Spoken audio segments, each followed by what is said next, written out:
Stop trying to be liked. Every time you chase approval, you lose power.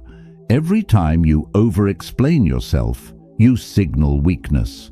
Every time you react too fast, you hand control to someone else. Think about that for a moment. Every single time you need someone to validate your decision, you are leaking power.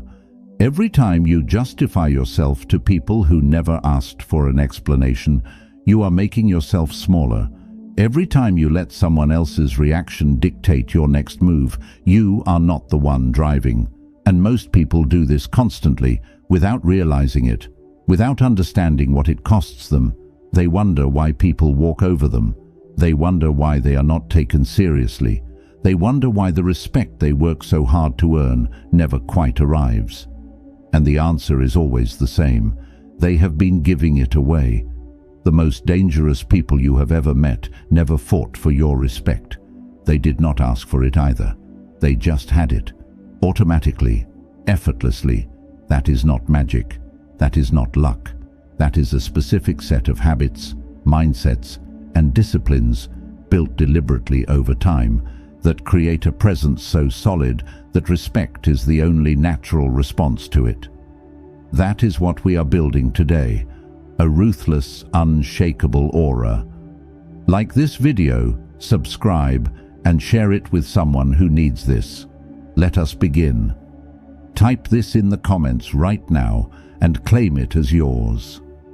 I own my presence.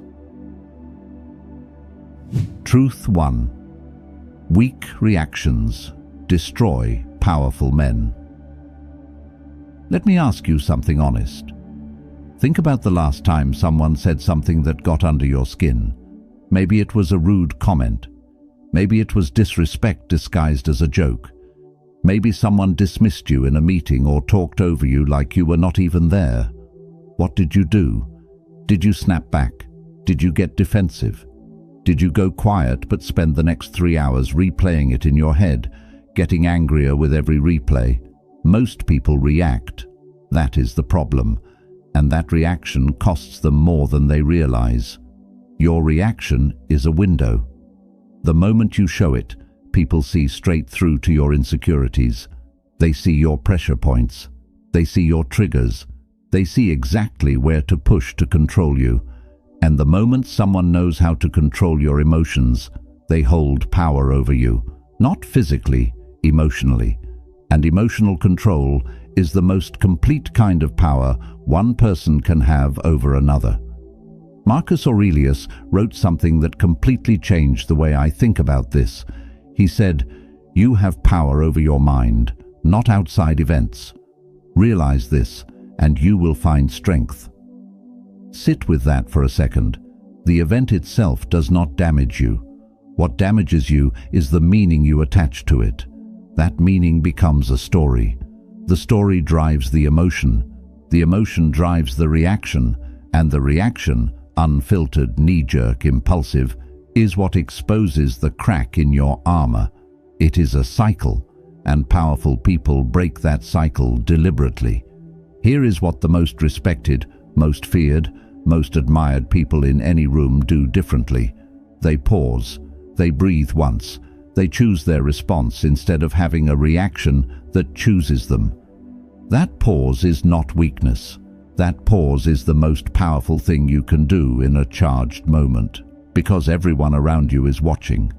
And what they see in that pause is someone who is in control of themselves, someone who cannot be rattled, someone who does not need to prove anything immediately. Think about a lion watching prey in the tall grass. It does not jump at every sound. It does not react to every movement. It stays low. It watches with full attention. It measures the situation. And when it decides to move, it moves with complete precision and full force. That is the energy you want. Not the nervous dog that barks at everything. The lion that waits and then moves once. People who react immediately to every provocation look desperate. They look like they are always on edge, always defensive, always one comment away from losing it. And that kind of energy repels respect. the person who stays calm when everyone expects them to explode, that person commands a room without saying anything. Now here is the part most people miss. Controlling your reactions does not mean suppressing your feelings. It does not mean faking peace when you are furious. It does not mean acting like nothing bothers you. You are human.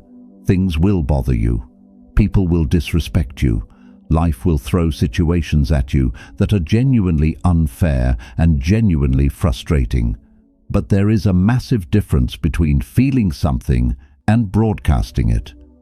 You can feel anger without becoming anger. You can feel hurt without performing hurt for an audience. That is emotional intelligence. And emotional intelligence is what separates people who get walked on from people who get respected. Here is a simple thing you can start doing today.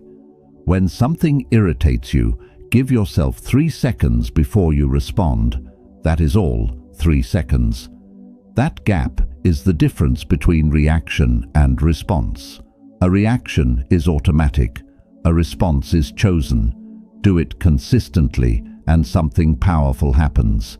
People try to get a rise out of you and they get nothing. They try to bait you into drama and you give them silence. And when you give people nothing, they become uncomfortable. They start to wonder what you are thinking. They start to question their own power over you. That shift in their head, that uncertainty, is exactly where your power lives. Your calm is your weapon. Start using it. There is one more layer to this that most people never consider. Controlling your reaction is also about what you do after the moment passes. Because some people learn to stay calm in the moment, but spend the next 24 hours stewing, venting to anyone who will listen, building a case in their head about how wrong the other person was. That is still a reaction. It is just delayed. Real emotional control means processing and releasing. Feel it, understand it, then put it down and move forward. Carrying old grievances into new situations is a weight that slows you down invisibly. It colors how you speak, how you show up, how you interact with people who have nothing to do with the original situation. The person with a truly ruthless aura does not carry old battles into new rooms. They deal with things cleanly and move on with full energy. That clean energy, uncluttered by old anger and unresolved hurt, is a large part of what makes their presence so powerful. Process fast, release completely, move forward fully. If you are done reacting and ready to respond from power, drop this in the comments. I respond from power, never from panic. Truth 2. Never let them see you sweat. There is a rule that cuts through every level of life.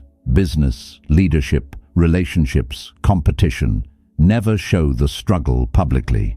This does not mean pretend life is easy. It does not mean fake a smile when everything is falling apart. It means you control what you put out into the world. You decide what people see. You decide what impression you leave.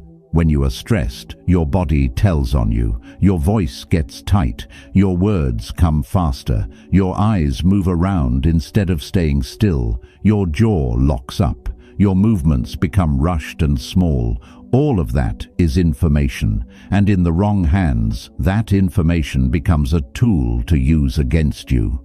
The Stoic philosopher Epictetus taught something that most people hear and immediately forget because it sounds too simple. He said, "Seek not that the things which happen should happen as you wish, but wish the things which happen to be as they are, and you will have a tranquil flow of life." Most people go to war with reality. Things do not go as planned and they spiral.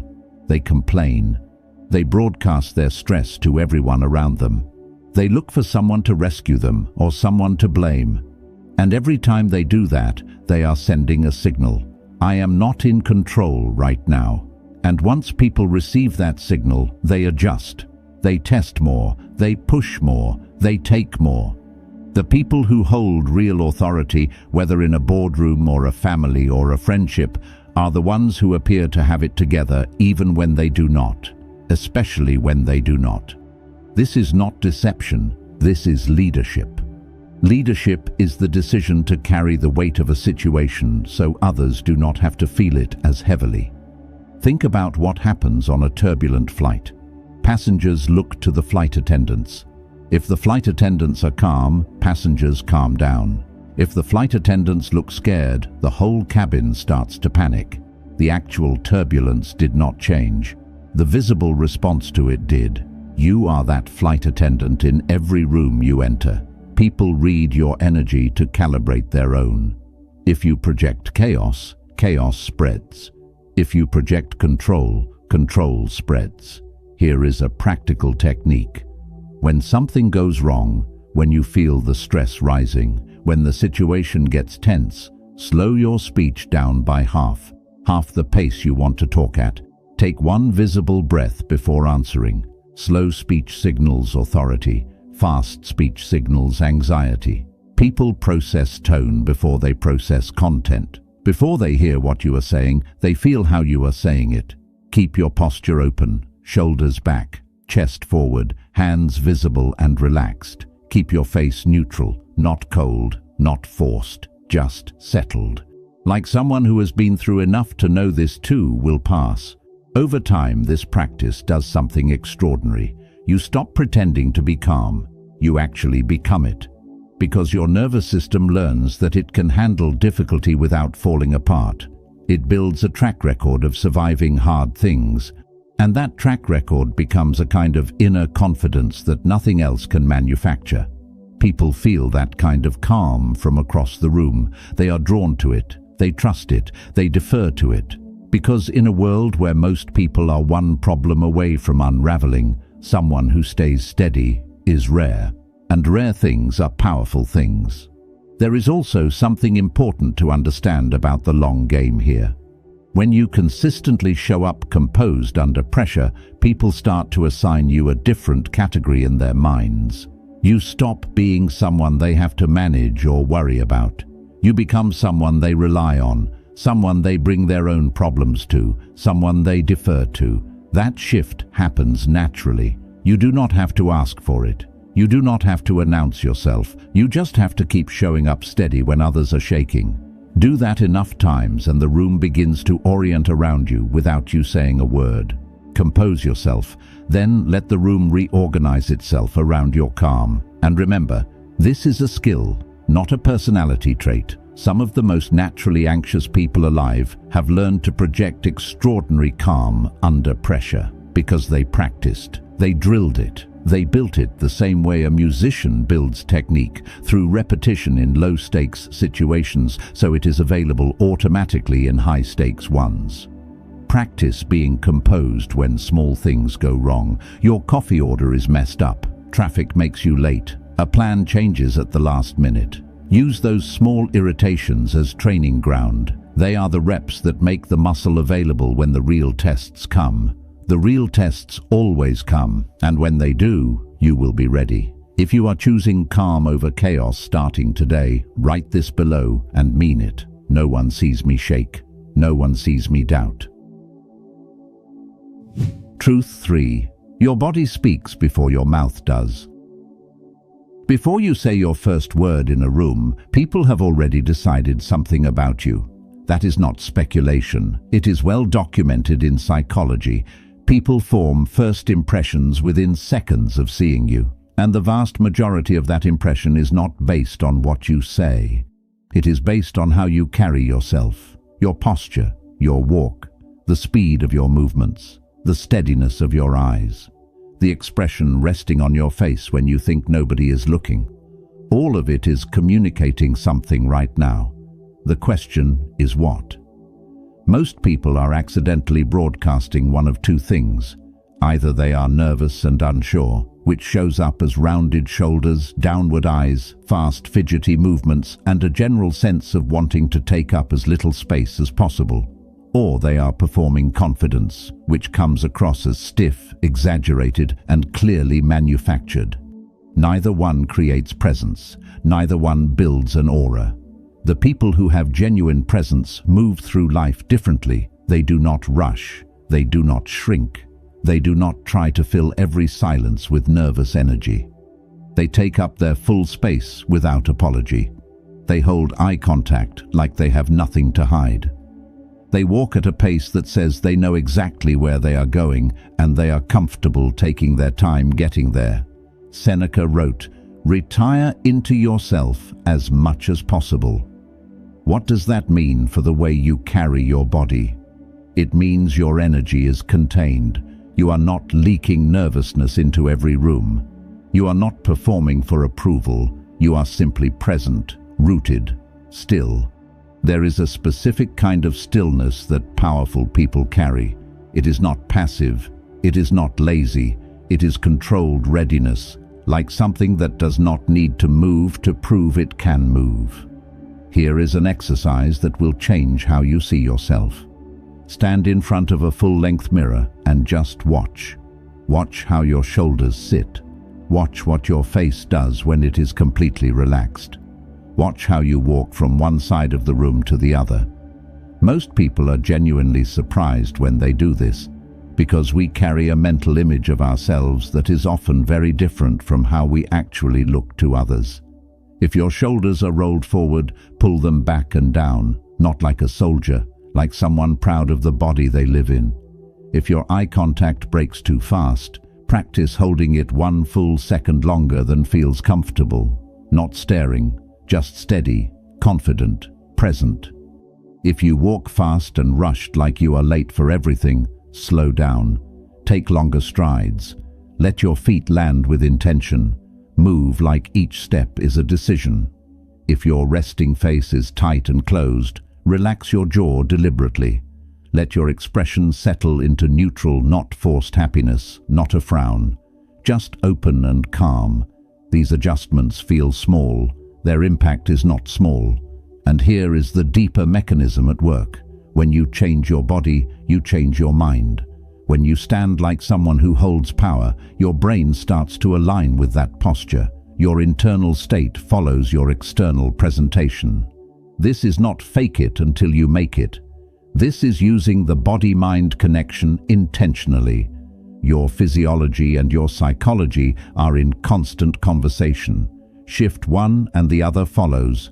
Build the physical presence first. The internal confidence will catch up faster than you think. There is one final thing about body language that almost nobody talks about. The way you treat your own space communicates your worth to others. When you shrink, when you fold into yourself, when you make yourself small to avoid taking up room, you are telling people around you that you do not fully believe you belong there.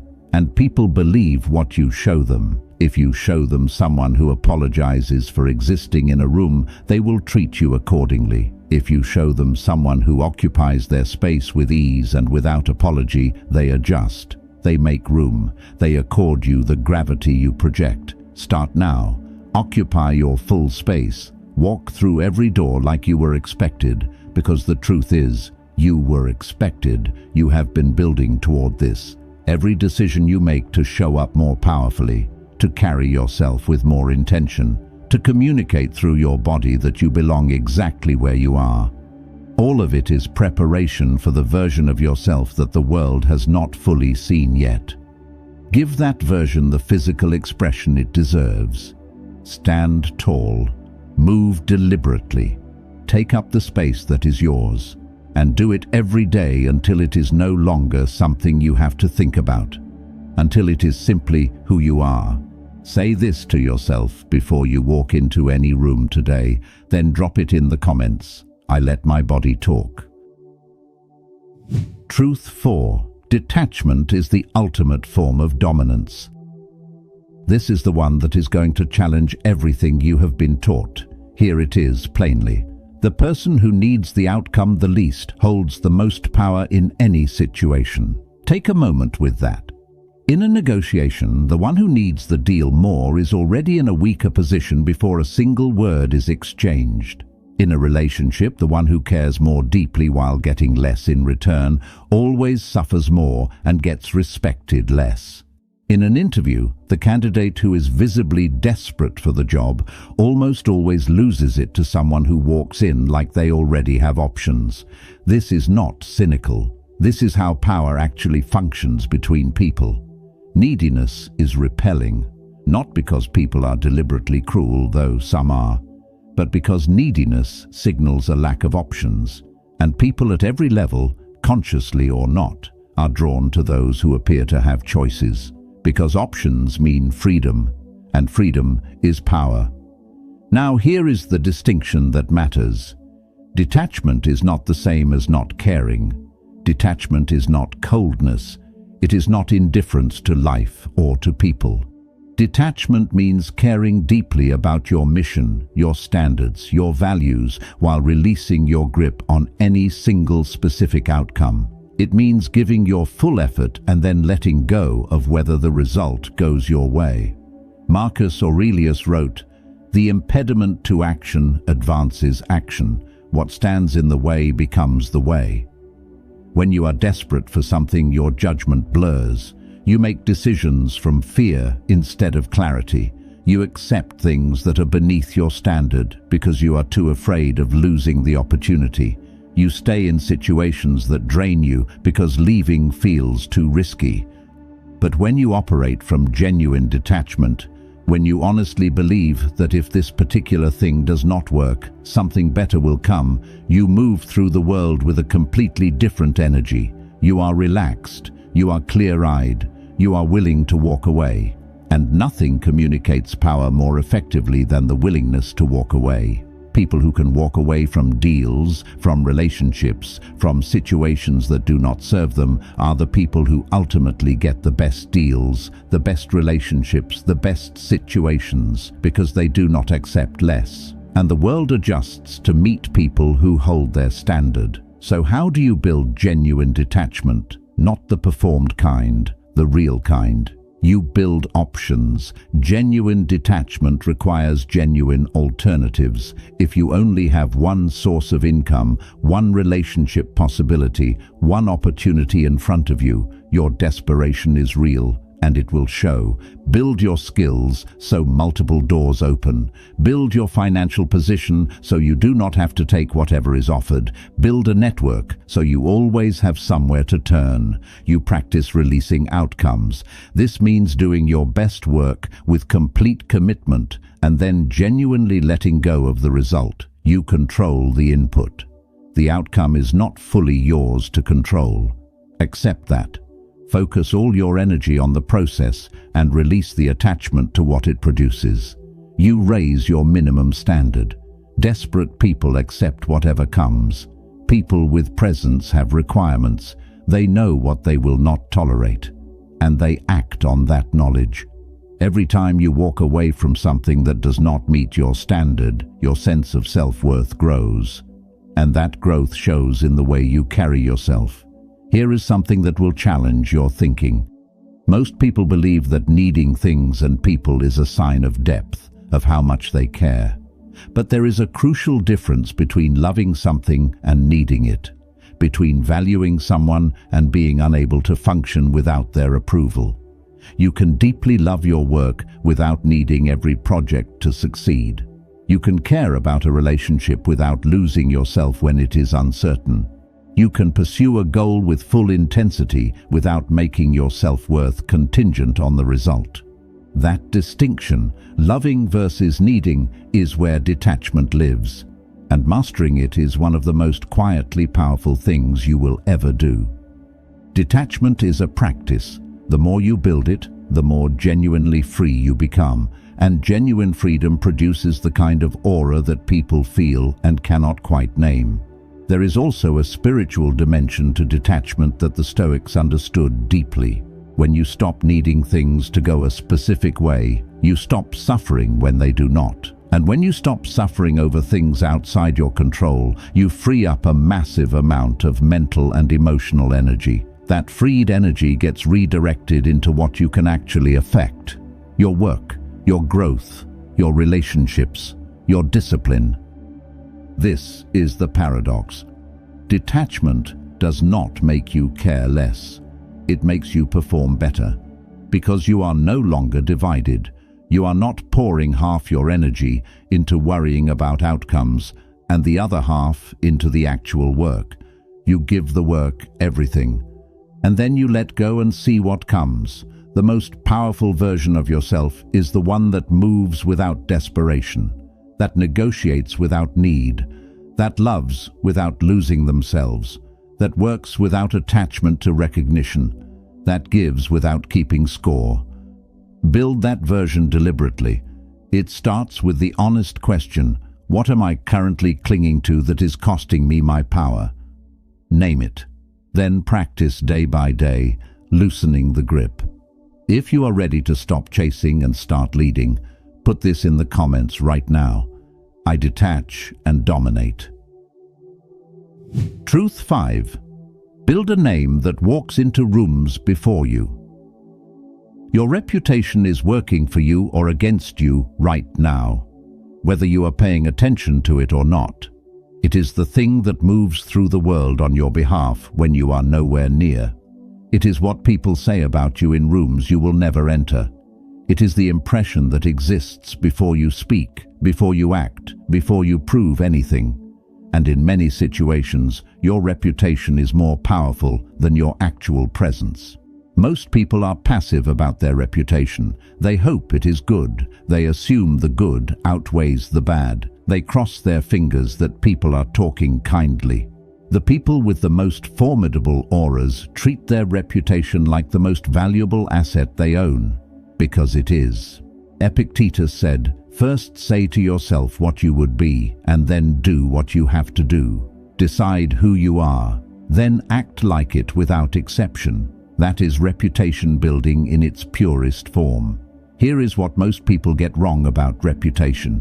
They think it is built in the big moments, the presentations, the promotions, the public wins, but your reputation is actually built in the small moments that nobody is watching. When you said you would follow up and nobody would have known if you forgot, did you follow up? When you had a chance to cut a corner that nobody would catch, did you cut it? When someone who had nothing to offer you needed help, did you show up for them? Those moments do not feel significant, but they compound. Every decision you make in private shapes the person you become, and the person you become shows up in every room, in every interaction, in every relationship.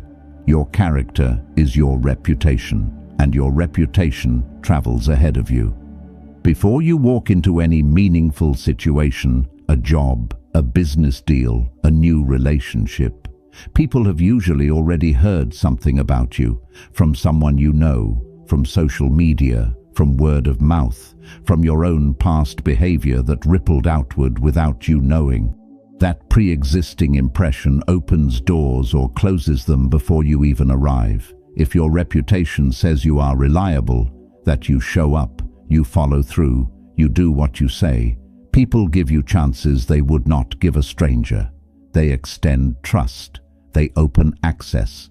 If your reputation says you are inconsistent, that you disappear when things get hard, that you talk more than you deliver, no amount of charm or charisma will fully overcome that. People remember, people talk, and the gap between what you claim to be and what you actually are eventually becomes visible to everyone. So build it deliberately from today, not by marketing yourself loudly, by being someone worth talking about quietly. Be the person who does more than was asked. Be the person who arrives prepared. Be the person who takes responsibility when things go wrong instead of pointing fingers. Be the person who keeps confidences. Be the person who follows through on small things because you understand that small things reveal character, and guard your reputation aggressively. One public moment of dishonesty, one betrayal of trust, one significant inconsistency between your words and your actions can unravel years of careful building. People are slow to give trust and fast to withdraw it. The world will test your reputation regularly. Situations will come where holding your standard costs you something: money, comfort, convenience, popularity. In those moments, hold anyway. Because every time you maintain your standard when others expect you to drop it, You add something to your reputation that money cannot buy. Over time, your name starts to precede you, and that is when something shifts in every room you enter. You do not have to announce yourself. People already know. There is also a side of reputation that people underestimate. The reputation you have with yourself, the way you privately regard your own character. Because that private self-image leaks into everything. You cannot project strength and integrity externally while privately knowing you cut corners, told half-truths, or acted in ways you are not proud of. The internal and external eventually align.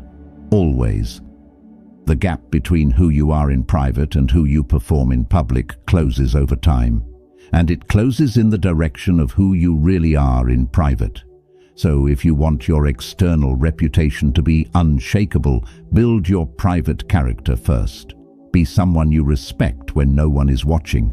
Everything else follows from that. Your name is being built right now. If you are serious about what it stands for, write this below. I build my name. Truth. 6. Discipline is the foundation of every ruthless aura. Everything we have covered until now is built on this. Discipline, not motivation. Motivation is a feeling and feelings change. Not inspiration, which comes and goes with no predictable schedule. Not talent, which is inherited. Not luck, which cannot be controlled. Discipline. The decision to do the right thing regardless of how you feel about it today. Because here is the truth about aura that most people never hear. Aura is not a feeling. It is not something you were born with. It is not something that magically appears when conditions are right. Aura is the visible accumulation of invisible habits. It is what shows on the outside after sustained work on the inside. It is the residue of 100,000 small decisions made in private, to wake up, to show up, to push through, to keep going when stopping would have been easier. Marcus Aurelius, who was one of the most powerful men who ever lived, did not rely on his title to build his presence. He worked on himself daily. He wrote, "Confine yourself to the present." Discipline is always a present tense activity, not what you will do tomorrow, not what you did last month. What are you doing right now, today, this hour? Think about the most disciplined person you personally know, not a celebrity, someone in your actual life. What do they have that others do not? They keep promises to themselves. That is the whole thing. That is the complete difference. Most people are consistent promise breakers to themselves. They commit to waking up at 6 and hit snooze at 6:15. They commit to the gym and talk themselves out of it by afternoon. They commit to finishing a project and spend 4 hours doing everything except the project. Every one of those broken promises does something invisible but devastating. It chips away at your self-trust. And without self-trust, you cannot build an aura that other people trust. Because people feel how you feel about yourself. Not in the words you say, in the way you hold yourself. In the certainty or uncertainty in your voice. In how you respond when challenged. In whether your actions and your words match.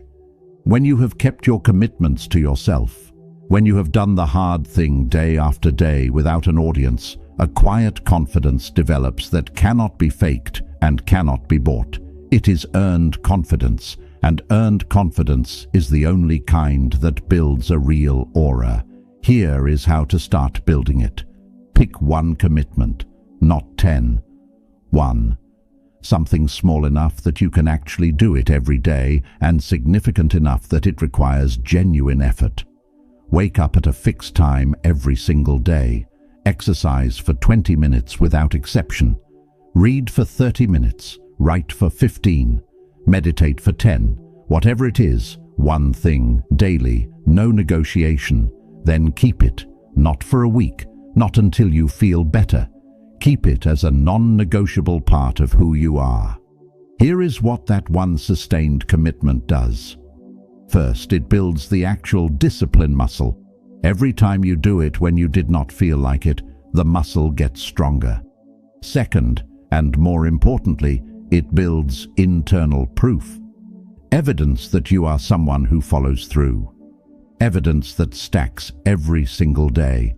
And when enough evidence has accumulated, when you have months of proof that you are someone who does not quit on themselves, something inside you shifts permanently.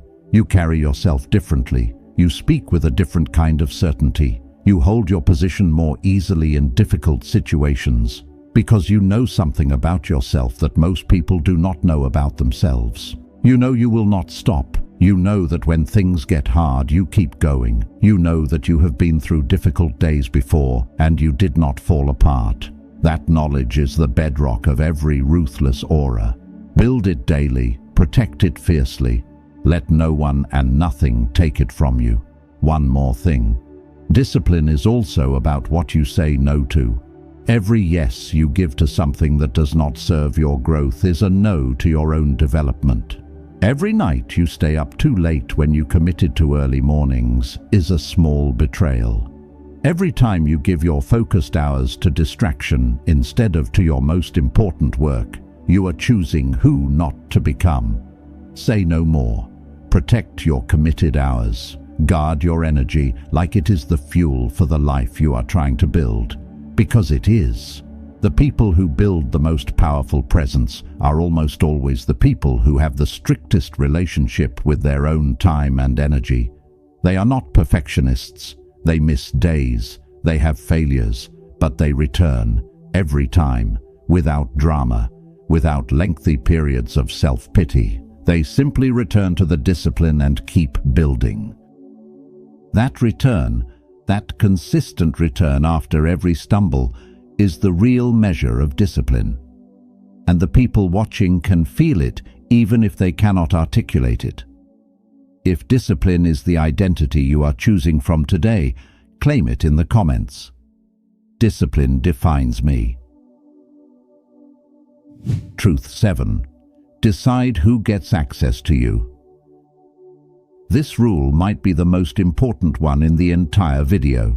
Most people treat themselves like an open door, always available, always answering, always ready to drop everything when someone calls, saying yes to requests they should decline, giving their evenings, their weekends, their mental energy to whoever asks for it. And then they cannot understand why people do not value their time, why people do not respect their boundaries, why they feel drained and powerless even when they are working harder than anyone around them. Here is the answer.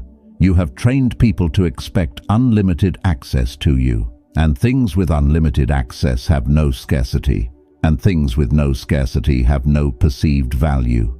Your time is the rarest resource you have.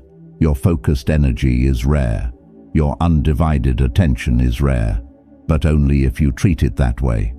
Seneca wrote, "It is not that I am brave, it is just that I am busy." The people with the most formidable auras, the ones who are universally respected, universally taken seriously, are deliberately inaccessible. Not to everyone, not all the time. But access to them is not automatic, it is not assumed, it is earned. You cannot reach them anytime you want. You cannot pull them into every conversation, every conflict, every drama that arises. They are selective, and that selectivity is not rudeness, it is self-respect. It communicates that their time and energy are worth something. When someone is always available, you start to take their presence for granted. You expect them to show up because they always do, and what is expected has no power. But when someone is selective, when their showing up means they chose to show up, their presence carries weight. Their attention feels like something given, not taken. And what is given freely by choice is always valued more than what is simply assumed. Now here is how to start building this in real life without becoming cold or cutting people off unnecessarily. Start with your mornings. The first hours of your day are the most valuable hours you have. Your mind is fresh. Your willpower is at its peak. Your focus is at its sharpest. Give those hours to yourself and your most important work before you give them to anyone else. Do not start the day by checking messages. Do not start by responding to what other people need from you. Start by doing what you need to do for yourself. Then engage with the world. Next, look honestly at your relationships. Who in your life adds to you? Who consistently drains you? Who challenges you to grow? Who keeps you in the same small patterns? This is not about being cold or cutting people out carelessly. It is about being conscious, about recognizing that your energy is finite and where it goes matters. Invest deeply in the relationships that are genuinely reciprocal. Limit your energy in the ones that only take. This is not selfishness, it is sustainability. You cannot give from an empty cup, and you cannot build a powerful presence while constantly running empty. Then look at your emotional access. Who do you allow to affect your internal state? Whose opinion do you let live in your head? Not everyone who has something to say about you deserves space in your mind. The person who barely knows you and decides to criticize you, they do not get that space. The former friend who talks behind your back, they do not get that space. Random people on the internet whose entire existence consists of tearing others down, they absolutely do not get that space. You decide who gets access to your emotions. You decide whose words carry weight with you. That decision is an act of power. And when people realize they cannot easily rattle you, when they see that their words, their opinions, their attempts to get under your skin do not land the way they expected, your perceived power grows immediately.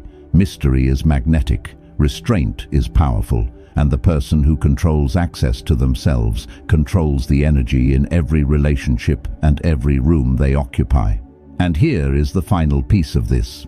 When you guard your access consistently, when people learn that your time and energy are not automatic, that they must be earned, something shifts in how they treat you. The interactions you do choose to have become more valued. People prepare more for them. They bring better energy. They are more present. They show up more intentionally because they know you do not give your attention freely. So when you give it, it means something. That is the kind of relationship dynamic that only comes when you respect yourself enough to decide who deserves a seat at your table. Not everyone gets a seat. And that is not cruelty. That is the foundation of a presence that people feel, remember, and genuinely respect. Your time is valuable. Your energy is valuable. If you finally believe that, put this in the comments. I guard my access. Now here's the important truth. We have covered a lot today. Controlling your reactions so you respond from power instead of panic. Staying composed under pressure so people feel safe following you. Using your body language to communicate authority before you say a word. Detaching from outcomes so you move through life with genuine freedom. Building a reputation that travels ahead of you into every room. Holding your discipline as the daily practice that builds real presence from the inside. And guarding your access so your time, energy, and attention carry weight. None of this is complicated, but all of it is hard. It is hard because the world around you pulls constantly in the opposite direction. It pulls you toward reaction, toward desperation, toward over-explaining and over-apologizing and over-giving yourself away. And most people follow that pull for their entire lives. They spend their whole lives trying to be liked and never quite feeling respected, trying to prove themselves and never quite feeling secure, working hard and never quite building the presence that makes their effort undeniable. But you are not most people. The fact that you stayed through this entire video says something about who you are and what you are building. Let me say something directly to you. The aura we talked about today, the ruthless, magnetic, unshakable kind, it is not built in a day, and it is not built by reading or watching alone. It is built by decision after decision in your actual life, in the real moments, in the hard ones, when no one is watching and quitting would be easy. Those are the moments that separate the people who have presence from the people who talk about wanting it. The person with the ruthless aura is not born. They are built, brick by brick, choice by choice, day after quiet day. Every time you pause before reacting, you lay a brick. Every time you hold your standard when no one is watching, you lay a brick. Every time you choose discipline over comfort, you lay a brick. Every time you protect your peace from someone who does not deserve access to it, you lay a brick. And one day, sooner than you think, if you are consistent, you will walk into a room and something will shift. People will look up, energy will change, conversations will stop for just a second, and you will not have done anything obvious to cause it. You will simply have walked in. That is the aura we are building. That is the presence that bends rooms without forcing anything. The most important thing I can leave you with is this: do not wait for the right moment. Do not wait until fear disappears. Fear does not disappear. You act in spite of it, and that act, repeated enough times, becomes courage, becomes character, becomes presence. The most important thing I can leave you with is this: do not wait for the perfect moment to start. Do not wait until you feel ready. Do not wait until your life gets calmer or your circumstances get easier. They will not. Start today, with the version of yourself that exists right now, with whatever you have in front of you today.